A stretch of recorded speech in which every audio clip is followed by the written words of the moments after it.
Thank you very much. Great job. Great job. I'm thrilled to be here in Crosby, Texas, with the incredible members of the International Union of Operating Engineers. I know you well.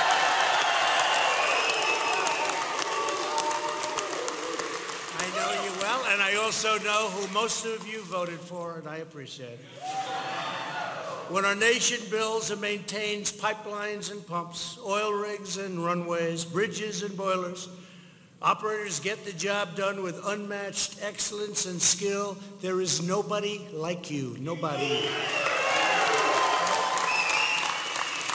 With the help of the incredible workers in this room, the United States is now the #1 producer of oil and natural gas anywhere in the world, anywhere on the planet. Not even close. Made a lot of progress in the last 2.5 years, haven't we, huh?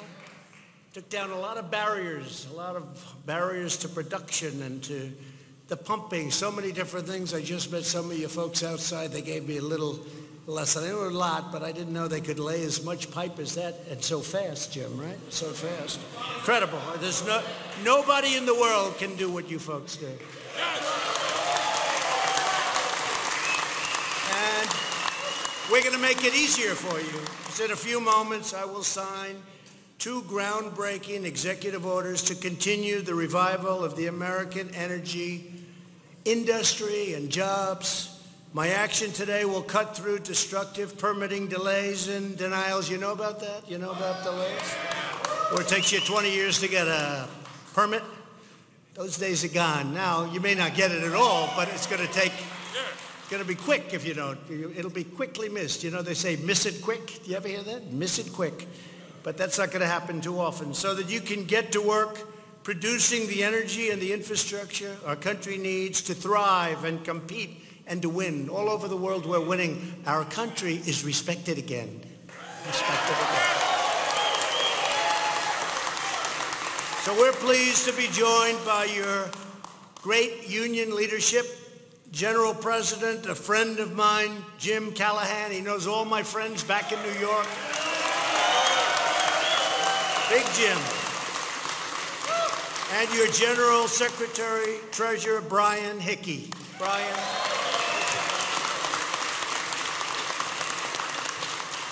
As I've said from day one, American labor will always have a friend in the White House. You know that. I've proven that. Jobs are at an all-time high in the history of our country. Unemployment is at a 51-year low. The unemployment in our country, and we will soon break the all-time record. African American, Asian American, Hispanic American, all-time historic lows. We're doing well. We're doing well. And we're going to keep it going because we believe in 2 fundamental rules: buy American and hire American. Okay? I introduced your great governor, Greg Abbott, and we love Greg. He's been so incredible in so many ways, and my friend, and his friend and my friend, Lieutenant Governor Dan Patrick, what a job he's done. Dan, thank you, Dan. Thank you, Dan. And his son is doing a fantastic job, too. Thank him for me, please. And Texas Attorney General, somebody that wins a lot of lawsuits on your behalf, Ken Paxton. Ken, thank you, Ken. And Deputy Secretary of Energy, Dan Briette. Dan, thank you, Dan. Thanks, Dan. Thank you. As well as Representatives Pete Olson, Randy Weber, and Brian Babbitt. Thank you, fellas. They help a lot, I'll tell you, those 3 guys. Thanks also to Texas Land Commissioner George P. Bush for being here. Where's George? Where is he? Come here, George. This is the only Bush that likes me.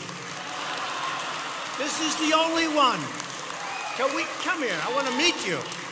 He's a friend of my son, and he's a great guy. Truly, this is the Bush that got it right.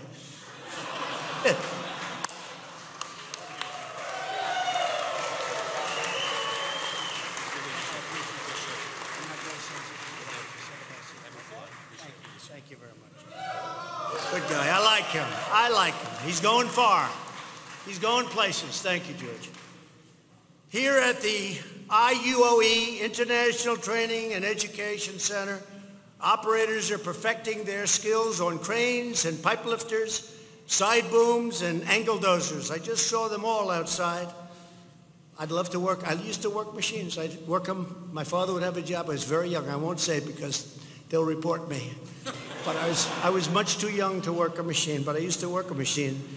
And then I used to love the D10s. Now they make D12s. You don't get too many of them, but they still make them, right?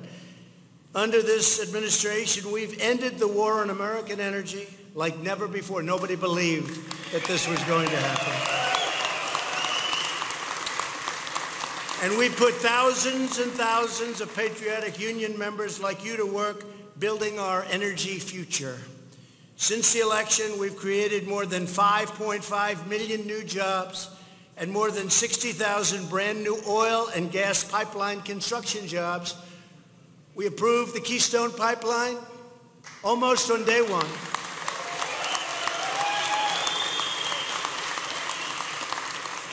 And we got the Dakota Access Pipeline out of a lot of trouble. They had built it, but they had a little problem. They had a river, and they didn't have that permit. I gave it to them. I gave it to them. So we got that open. That was 40,000 jobs between the two of them. We withdrew the United States from the one-sided Paris Climate Accord, where you don't do any more drilling for oil and gas. That was going to cost us a lot of money. No more oil and gas with the Paris Accord. That's good for Paris, but that's not good for us, right?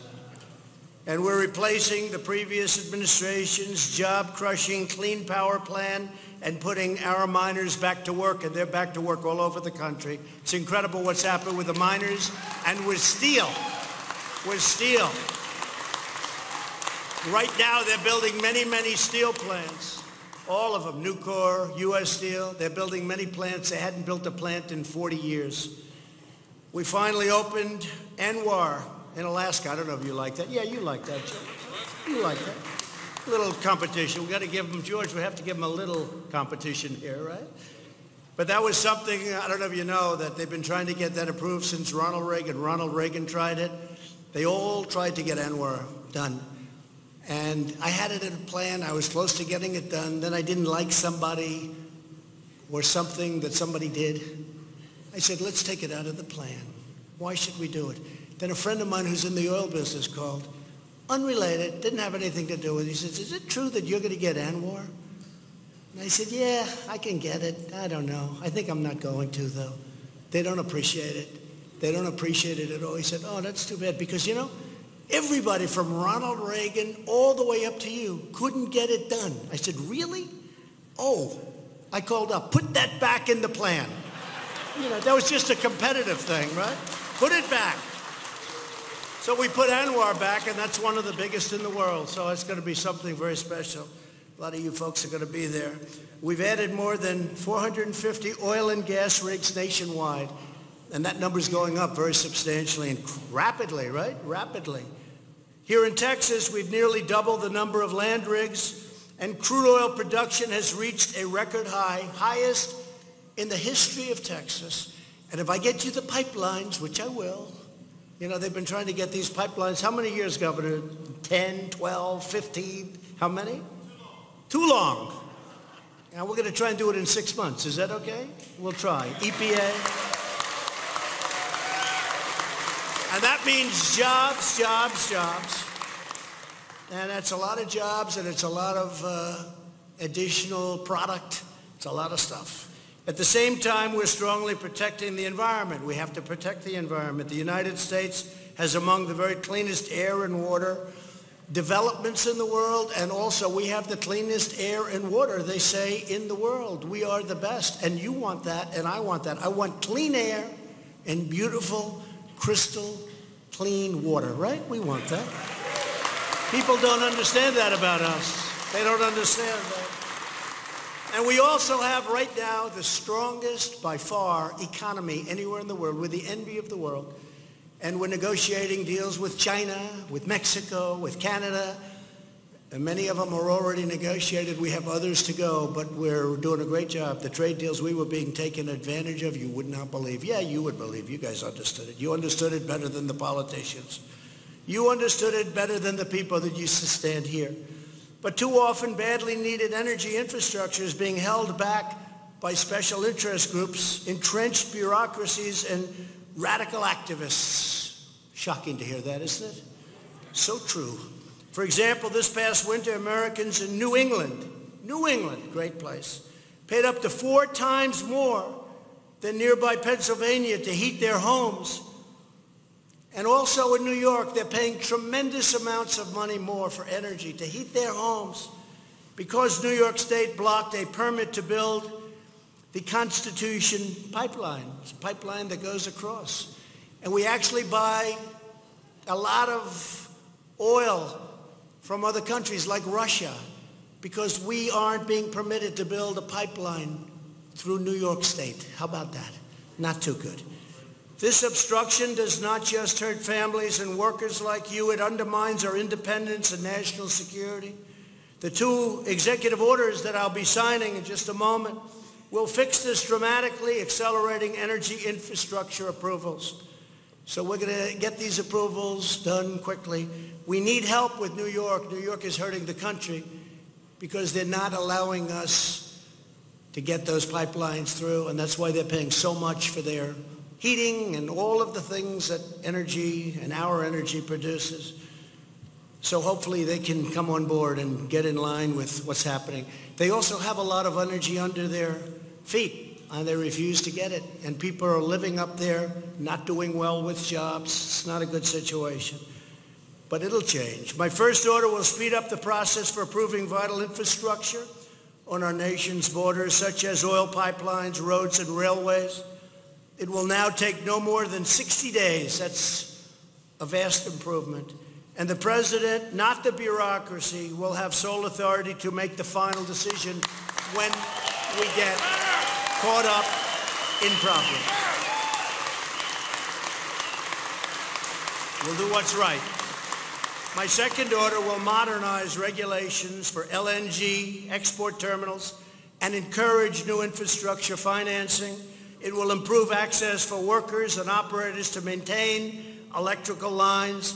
And finally, it will stop state-level abuse of water quality certifications. They abuse you.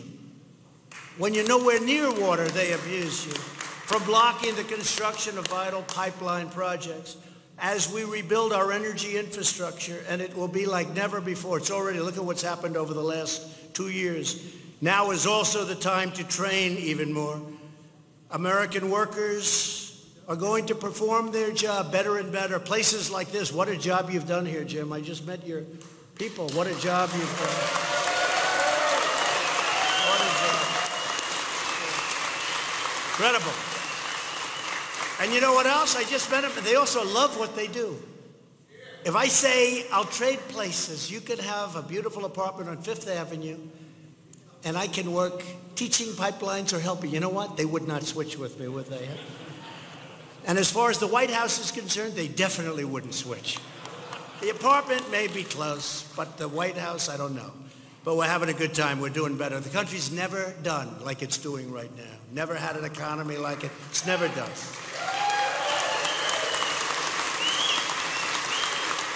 And you know, the world took advantage of us in so many ways, but certainly on trade, and that's coming to a halt. They understand that. They understand. They understood what was happening, and they don't even blame me. And I don't blame them. I don't blame China for taking out $500 billion a year. $500 billion. How about that?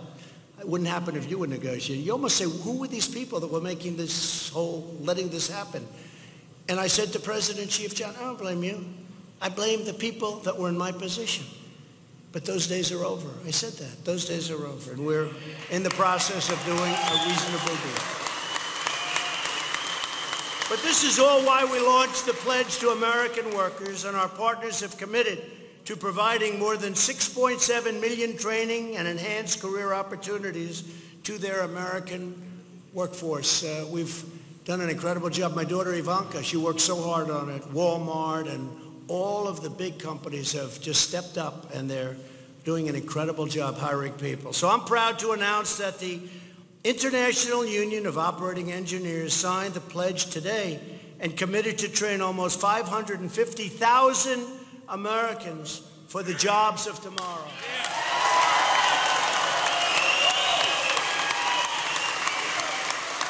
Hey,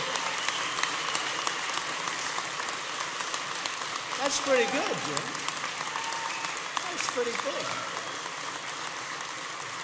That puts you up there with the biggest companies in the world, Jim. I'm impressed. You've come a long way. Huh? With us today is Brandon Cooper from the Operating Engineers Local 3. Brandon, come on up. He lost his job a few years ago and came here to learn about pipeline construction. Brandon, where's Brandon? Where's Brandon? Come here, Brandon. Say a few words, Brandon. Maybe you'll be a politician. Who knows?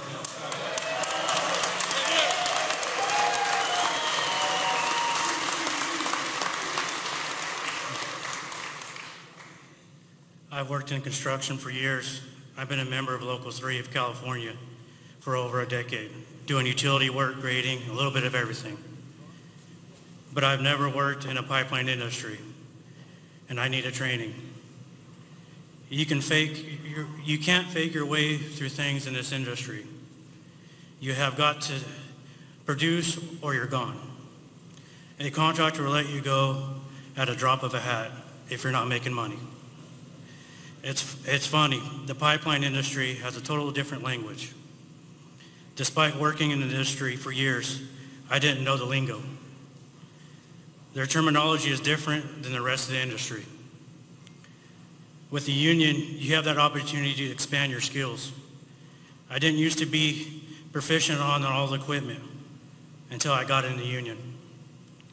Union training opportunities have given me a chance to better my operating engineer, making more money, building retirement, security, and having good health care. This opportunity at this International Training Center is going to pay my dividends. It has been a great experience. We appreciate what you're doing, President Trump, to grow this industry. Thank you.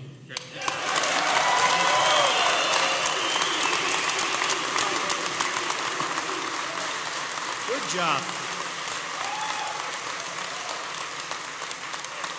Good job, Brandon. Thank you very much. I also want to introduce the great Larry Kudlow, please. He wanted to be here today. I said, you don't have to come, Larry. He said, this is very important. Larry Kudlow, thank you. So now more than ever, our nation needs dedicated operators like all of you. With incredible grit and talent and spirit, you lay the pipes that power our industries. You raise the beams that build our skyscrapers. And you are the men and women who get up every day and make this country run and, frankly, make this country great. You do a great job.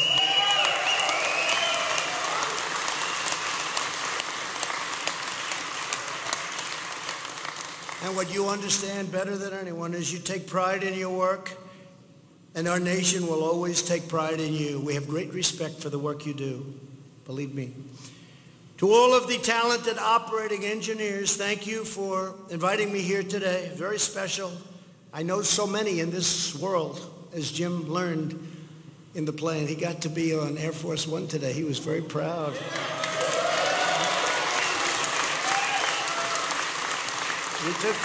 We took a couple of pictures with that big plaque behind us. He was very happy, huh? Thank you, Jim. And thank you to the extraordinary devotion of all of you to our country. Together we are making America stronger and prouder and greater than ever before. God bless you all, and God bless America. Thank you. Should I sign it? Yeah. Yeah.